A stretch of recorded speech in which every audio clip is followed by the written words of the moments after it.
"Sell the house, Mom, or I'll never speak to you again." Those were the words my daughter said to me on a quiet Tuesday morning, standing in the kitchen where I had spent over 40 years cooking meals, baking birthday cakes, and building a life that once felt unshakable. I didn't respond right away. I just stood there, my hand resting on the edge of the counter, feeling the smooth, worn wood beneath my fingers, the same counter her father had installed himself one summer afternoon, measuring twice and cutting once, proud of every inch he built for us. Sophie didn't look angry when she said it. That was the part that unsettled me the most. Her voice was calm, almost rehearsed, like she had practiced that sentence in her head until it no longer felt cruel. I turned slightly to look at her, taking in the details I hadn't noticed before, the impatience in her posture, the way her eyes drifted past me instead of meeting mine, as if I were already something behind her, something she had outgrown. "When do you need the money?" I asked quietly, and for a brief second, something flickered across her face. Surprise, maybe, or relief. It passed quickly. "Soon," she said. "The opportunity won't wait." Opportunity. That word lingered in the air long after she left the room, echoing in a house that suddenly felt too large, too quiet, as if it already knew it was about to be emptied. I stayed there for a while, listening to the faint hum of the refrigerator, the ticking of the clock above the doorway, small sounds that had filled my days since the morning her father never came down for breakfast. It's strange how a house can hold memories in its walls. Every corner of this place carried something of him. His laughter in the living room, his quiet footsteps in the hallway, the way he used to pause by the window in the late afternoon, watching the lights settle across the yard. We had promised each other we would grow old here, that no matter what changed in the world outside, this house would remain ours. I closed my eyes for a moment, letting that promise surface, then fade, like everything else eventually does. Sophie had always been determined, even as a little girl. If she wanted something, she would find a way to get it. I used to admire that about her. I used to think it meant she would build a strong, independent life, one that wouldn't require her to lean too heavily on anyone else. But somewhere along the way, that determination had shifted into something sharper, something that didn't pause to consider the cost. I walked slowly into the living room, my steps measured, deliberate, as if moving too quickly might disturb the fragile balance of the moment. The afternoon light filtered through the curtains, casting soft shadows across the floor, and for a second, everything looked exactly the same as it always had. That was the hardest part. Nothing looked broken, and yet something had already begun to unravel. I reached for the framed photograph on the mantel, our last family picture, taken on a fall afternoon years ago. Sophie stood between us, smiling, her arm linked through mine, her father's hand resting gently on her shoulder. We looked like a family that understood each other. I wondered, not for the first time, when that stopped being true. I set the photograph back in its place and exhaled slowly, feeling a quiet resolve settle somewhere deep inside me. If this was what she needed, if this was the path she had chosen, then I would not stand in her way. I had spent my life making sure she had a future. I wasn't going to start holding her back now.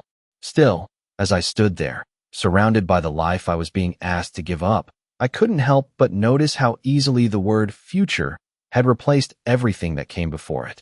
I did not call a real estate agent that day. I did not open my laptop or search for listings or try to understand what the house might be worth in today's market. Instead, I did what I had always done when something felt too large to face all at once. I made coffee. I measured the grounds carefully, just the way my husband used to, leveling the spoon with the back of a knife, pouring the water slowly, as if taking my time could somehow slow everything else down.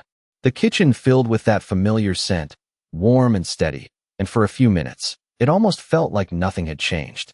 Sophie came back. Later that afternoon, her energy different, lighter, as if a decision had already been made and all that remained was execution. She set her phone down on the table and began talking before she even sat down, her words moving quickly, efficiently, like a checklist. She mentioned a real estate agent a friend had recommended, someone who specialized in older properties, someone who could move fast. She talked about timing, about market conditions, about how we needed to list within the week if we wanted to maximize the return. I listened without interrupting, my hands wrapped around the coffee mug, feeling the heat against my palms.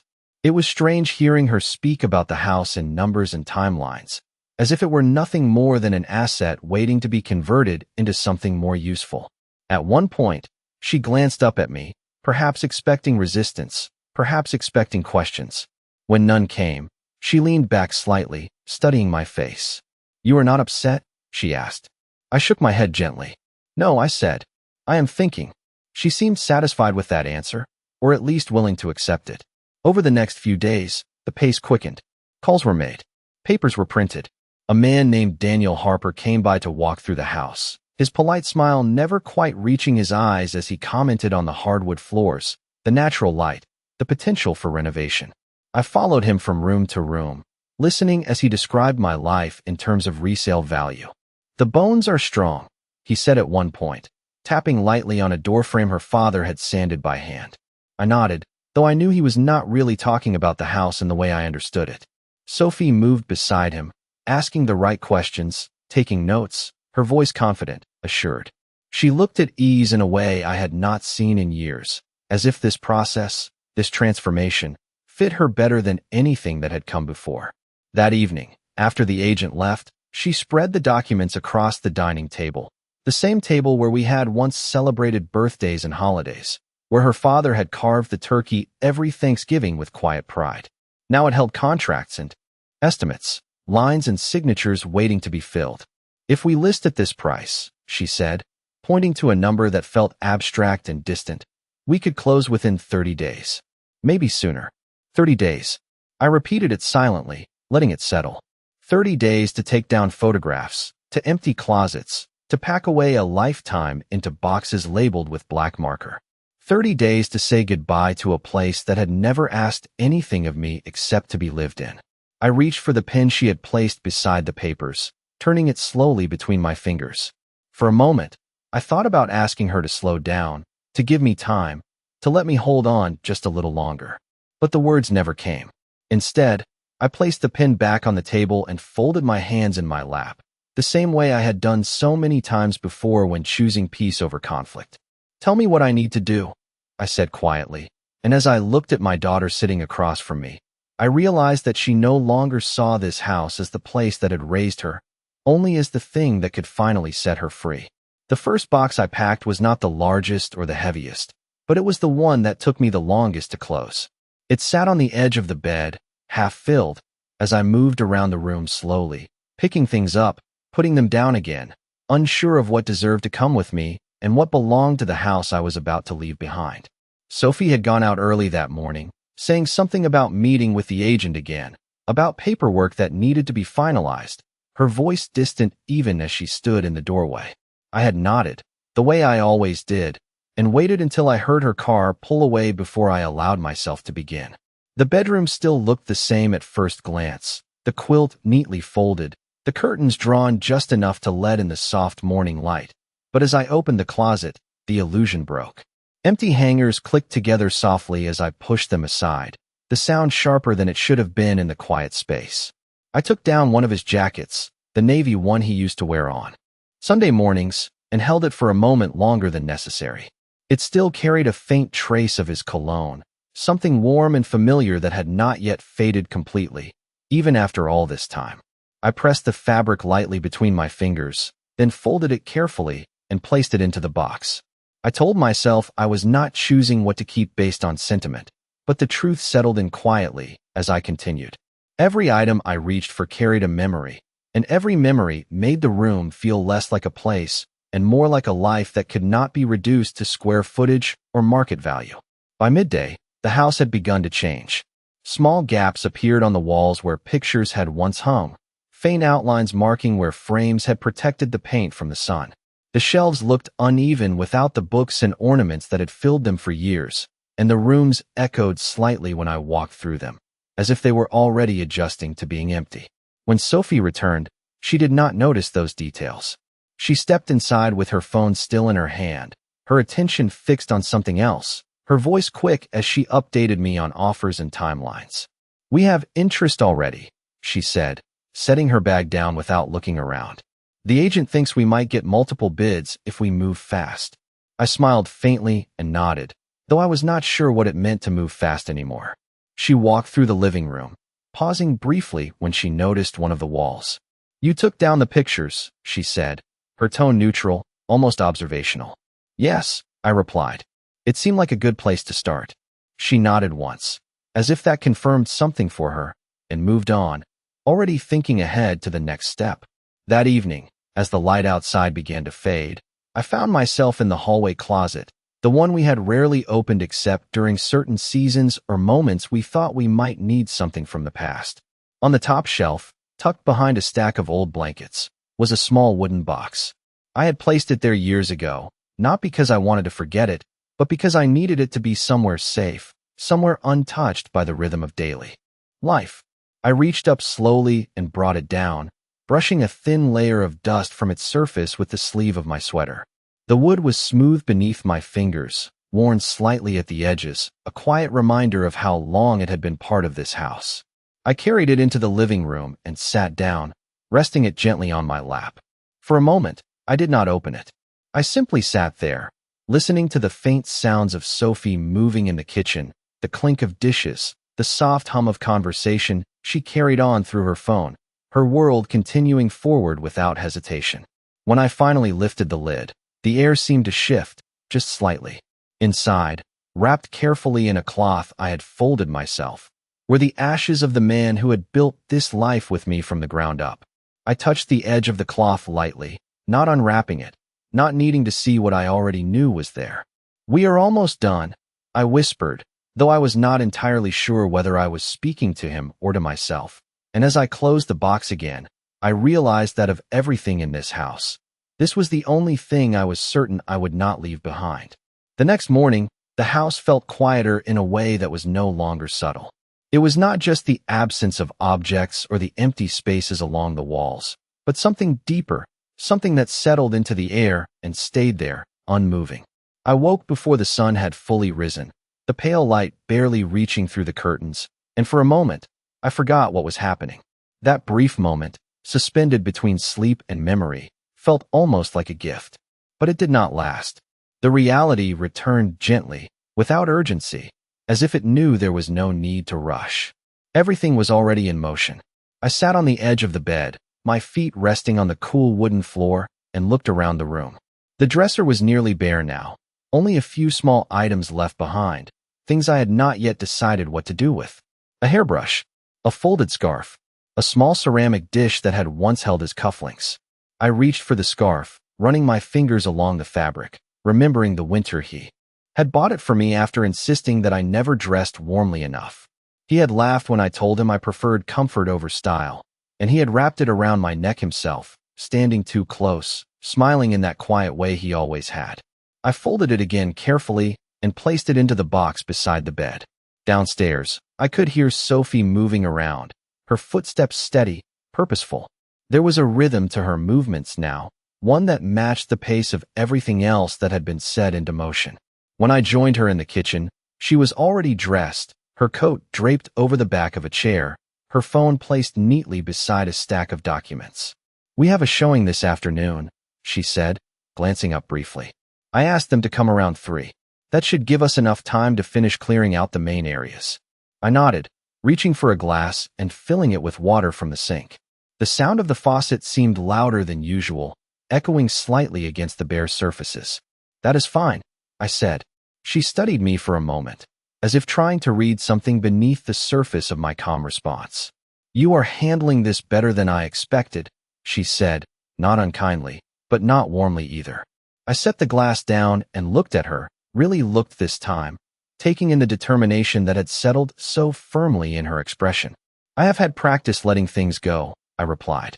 She did not ask what I meant by that, and I did not offer an explanation. Instead, she picked up her phone and began scrolling again, her attention shifting away as quickly as it had landed. The rest of the morning passed in small, quiet tasks. I wiped down surfaces that no longer needed cleaning, folded linens that would soon belong to someone else, and moved through each room with a kind of careful awareness, as if I were committing it all to memory one last time.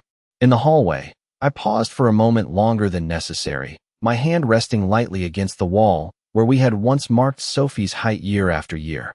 The faint pencil lines were still there, uneven and slightly faded, each one dated in his handwriting. I traced one of them gently, remembering how proud she had been each time she grew just a little taller. When Sophie walked past me, she barely glanced at the wall.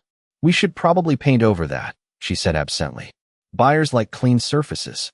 I nodded slowly, though I knew I would not be the one to do it.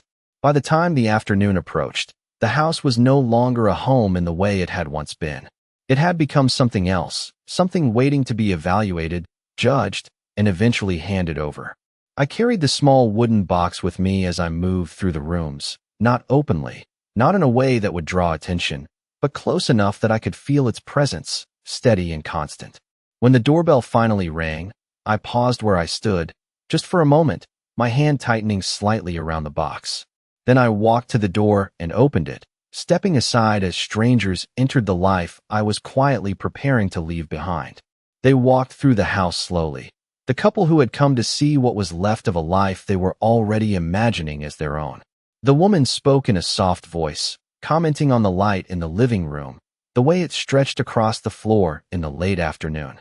The man followed a step behind, hands in his pockets, nodding occasionally, as if confirming something only he could see. I stayed close to the doorway at first, not wanting to intrude, not wanting to explain. Sophie moved easily beside them, her tone confident, her gestures practiced, as if she had already stepped into a role that did not include me. "The structure is solid," she said, repeating what the agent had mentioned before. "And the neighborhood is quiet. It is a good place to build something new." Build something new. The words lingered in my mind as I watched them pause near the fireplace, the same place where we had once hung stockings every December, where laughter had filled the room in ways that could not be measured or recreated. The woman smiled politely at me when our eyes met, a brief acknowledgement before her attention returned to the house itself. I nodded in return, offering nothing more. As they moved into the kitchen, I followed at a distance, my hand resting lightly against the small wooden box I carried. It had become a quiet anchor, something steady in a space that no longer felt entirely mine. Sophie opened cabinets, pointed out storage space, spoke about updates that could be made. "It just needs a little vision," she said. I wondered if vision always required forgetting what came before. When they stepped out into the backyard, I remained inside, standing by the sink, looking out through the window. The grass had grown uneven in recent weeks, patches of green rising higher where I had not kept up with it the way I used to. Near the fence, there was still a faint outline where a garden had once been carefully tended, rows of tomatoes and herbs that he had insisted on planting every spring, even when his hands had begun to shake. I could almost see him there, bending slightly, brushing dirt from his palms, looking up to ask if I thought they were growing well. I did not need to answer. He always believed they were. Sophie's voice carried in from outside, lighter now, almost hopeful. She was explaining possibilities, describing how the space could be transformed, how it could become something else entirely. I closed my eyes for a moment, letting her words pass through me without resistance. When the couple returned inside, their expressions had changed slightly. There was interest there, something measured, something that suggested they were already considering what an offer might look like. The man asked a few practical questions about the age of the roof, the heating system, details that seemed to matter in ways I had never needed them to. Sophie answered quickly, efficiently, her voice steady. When they finally thanked us and stepped out the front door, promising to be in touch, the house fell quiet again, but it was a different kind of quiet now. It felt thinner, as if something had already been taken, even though everything still stood where it had been. Sophie turned to me, her expression unreadable for a moment. "That went well," she said. I nodded slowly. "Yes," I replied. She hesitated, then added, "They seemed serious." I looked around the room, at the empty spaces, the fading outlines, the places where memories still lingered even as they were being erased. "Most people are," I said softly.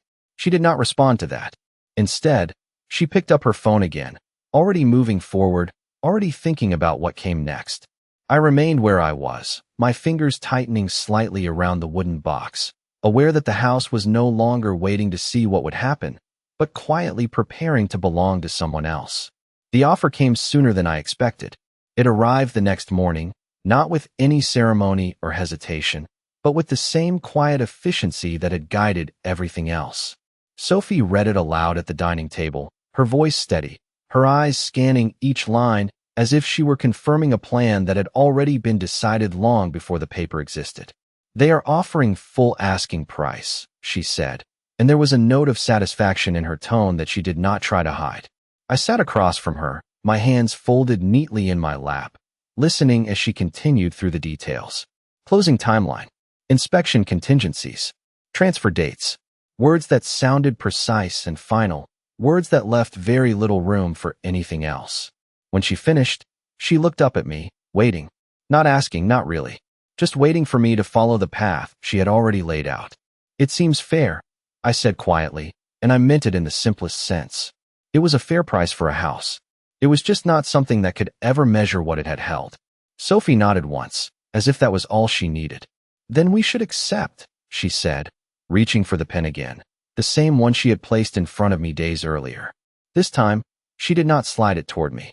She signed first, her movements quick, practiced, her name flowing easily across the page. Then she turned the paper and placed it in front of me. The space where my signature belonged looked smaller than I remembered, a narrow line waiting to carry the weight of everything that came before it. I picked up the pen slowly, feeling its familiar shape between my fingers. For a moment, the room seemed to hold its breath, the quiet stretching just long enough for me to notice it. I thought about the first time I had signed my name in. This house, on the original papers all those years ago, when everything had felt like a beginning instead of an ending. He had stood beside me then, his hand resting lightly on my back, his presence steady and reassuring. I could almost feel that same warmth now, faint but unmistakable. I lowered the pen to the paper and wrote my name carefully, each letter deliberate, each stroke measured.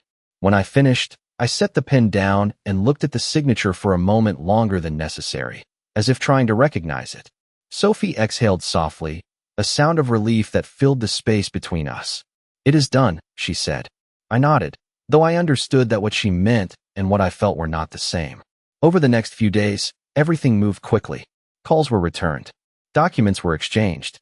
Dates were confirmed. The house shifted further into something transactional, something that no longer belonged to memory, but to process.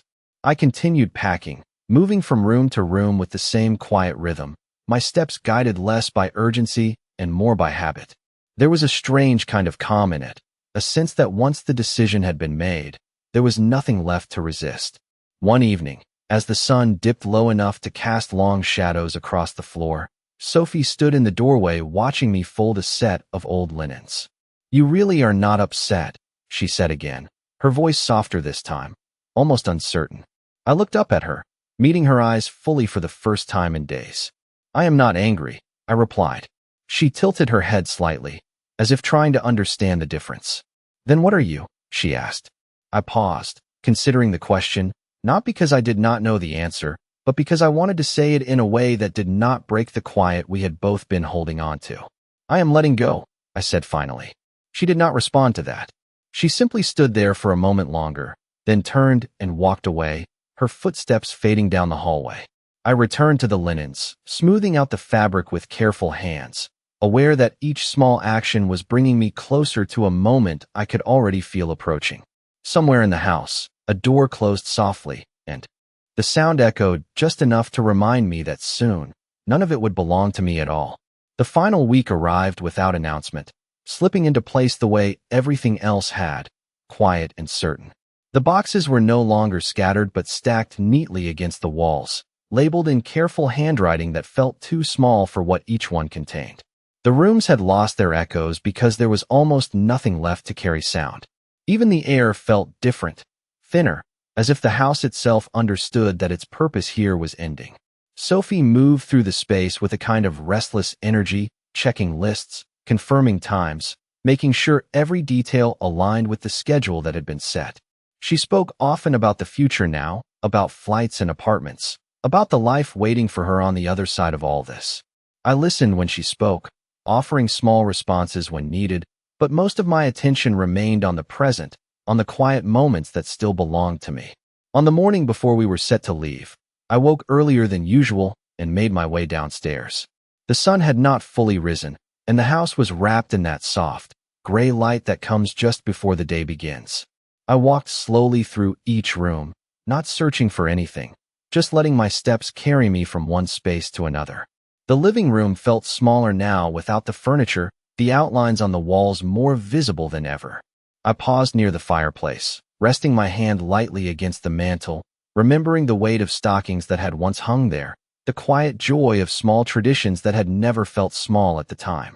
In the kitchen, I stood by the counter where I had once spent hours preparing meals that filled the house with warmth and conversation. Now it was clean and bare, every surface cleared, every trace of daily life removed. I ran my hand along the edge one last time, feeling the smooth wood beneath my fingers, the same way I had on that first morning when everything changed. Upstairs, the bedroom waited, empty except for the bed frame and the box I had kept beside it. I sat down carefully, lifting the small wooden box into my lap. For a long moment, I did not open it. I simply held it there, feeling its steady weight, the quiet presence it carried. When I finally lifted the lid, I unfolded the cloth just enough to reveal what rested inside, not needing to see more than that. "We are leaving today," I said softly, my voice barely above a whisper. "I hope you understand." The words did not feel like a question. They felt like something I needed to say out loud, something that needed to exist in the space before it disappeared. I closed the box again and held it closer, letting the silence settle around me. Downstairs, I could hear Sophie moving, the sound of her footsteps quicker now, more urgent. There was a knock at the front door not long after, the movers arriving right on time, their voices polite and efficient as they began carrying the last of the boxes out of the house. I stayed upstairs for a while longer, not rushing to join them, not wanting to interrupt the stillness that had settled here. Eventually, I stood and carried the box with me as I made my way down the stairs. Sophie was by the door, speaking with one of the men, her expression focused, her attention fixed on what needed to be done. She glanced at me briefly when I approached, her eyes flickering to the box in my hands, but she did not ask about it. Instead, she turned back to her conversation, already moving forward. I stepped outside onto the front porch, the familiar creak beneath my feet softer than I remembered. The morning air was cool, carrying the faint scent of something distant, something new. Behind me, the house stood quiet, its windows reflecting a sky that was beginning to brighten. I paused at the edge of the steps, holding the box a little tighter, and for a moment, everything felt suspended between what had been and what was about to come. Then I took a step forward, not because I was ready, but because there was nothing left to hold me in place. We did not speak much in the car. Sophie drove, her hands steady on the wheel, her eyes fixed on the road ahead, as if everything she needed was already waiting somewhere beyond the horizon. I sat beside her, the small wooden box resting securely in my lap, my fingers lightly curled around its edges. The house disappeared from view sooner than I expected, hidden behind a curve in the road and a row of trees that had stood there longer than either of us could remember. I did not turn to look back. Some things feel heavier when you watch them fade. The drive was not long, but it felt stretched in a quiet way, each mile carrying us further from something that had once defined us. Sophie spoke occasionally, mostly about practical things. The closing had gone smoothly. The funds had already been transferred. Her flight was scheduled for early the next morning. There was a sense of momentum in her voice, something forward-leaning, something that did not allow space for reflection. I listened, nodding when it felt appropriate, but my attention drifted in and out, settling more often on the quiet presence in my hands than on the words being spoken. When we arrived at the small apartment that had been arranged for me, Sophie stepped out quickly, moving toward the trunk to retrieve the few boxes that had come with us. The building itself was simple, 2 stories, painted in a color that tried to feel welcoming, but had long since faded under the weight of weather and time. It was not unkind. It was just unfamiliar. Inside, the space was clean and empty, the kind of emptiness that had not yet been shaped by living. Sophie carried in the first box and set it down near the wall, glancing around as if assessing whether it would be enough. "It is temporary," she said, almost as if she needed to reassure herself more than me. "Just until everything settles." I nodded, stepping inside slowly, taking in the small kitchen, the narrow hallway, the single window that let in a modest amount of light. It was enough. Not the kind of enough that comes from abundance, but the kind that exists quietly, without asking for anything more. Sophie moved quickly, placing items where she thought they belonged, opening cabinets, checking outlets, making small adjustments as if she could organize the space into something that felt right. I set the wooden box carefully on the table near the window, choosing a place where the light touched it gently. For a moment, I stood there, my hand resting beside it, letting the stillness settle around me. "You will be okay here," Sophie said, her voice softer now, less certain than before. I turned to look at her, noticing for the first time a faint hesitation in her expression, something that had not been there when we left the house. "I will be fine," I replied. She nodded, but did not look entirely convinced. We finished unpacking what little there was, the process quick, almost too quick, leaving us with nothing left to do but stand in the quiet space we had created. Sophie checked her phone again, her fingers moving across the screen as if searching for the next step, the next task that would carry her forward.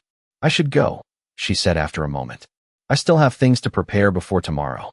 I nodded once more, understanding that this had always been the direction she was moving toward. She stepped closer, hesitating briefly before giving me a quick embrace, her arms light around my shoulders, her presence already beginning to pull away. "Thank you," she said, her voice just above a whisper. I did not ask for what. I simply placed my hand gently against her back for a moment, then let it fall away. When she left, the door closed softly behind her, and the sound lingered in the room longer than it should have. I stood there for a while, listening to the quiet, feeling the unfamiliar space settle around me. Then I turned back to the table and picked up the wooden box, holding it close as I moved toward the window. Outside, the light had shifted slightly, softer now, as if the day itself was easing into something quieter. I looked down at the box in my hands and spoke in a voice meant only for what remained inside it. "She has everything she needs now," I said gently. "More than we ever had." I paused, letting the words settle, feeling their weight in a way that did not ask for regret, only acknowledgement. Then, almost without thinking, I added, "Do not be mad. Our daughter needed a future more than we needed a house." The room remained silent, but something in the stillness felt different, as if the truth, once spoken, had found a place to rest. The apartment settled into silence after she left, the kind of silence that did not feel empty, but complete, as if everything that needed to be said had already been spoken and there was nothing left to fill the space. I moved slowly through the small rooms, not out of habit, but out of a quiet need to understand where I now existed. The walls were plain, untouched by time or memory, and the floor carried none of the familiar creaks I had come to expect after so many years in one place.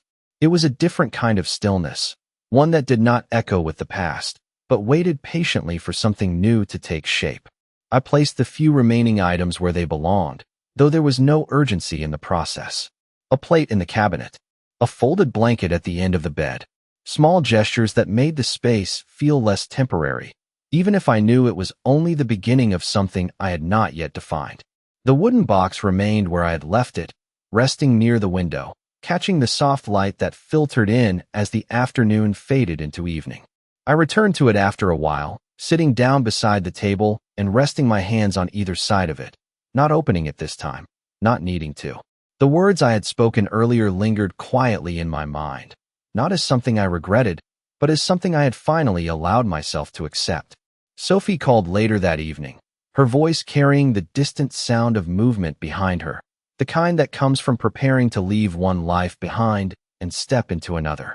She spoke quickly at first, updating me on her plans, confirming her flight, mentioning things she might have forgotten if she had not said them out loud.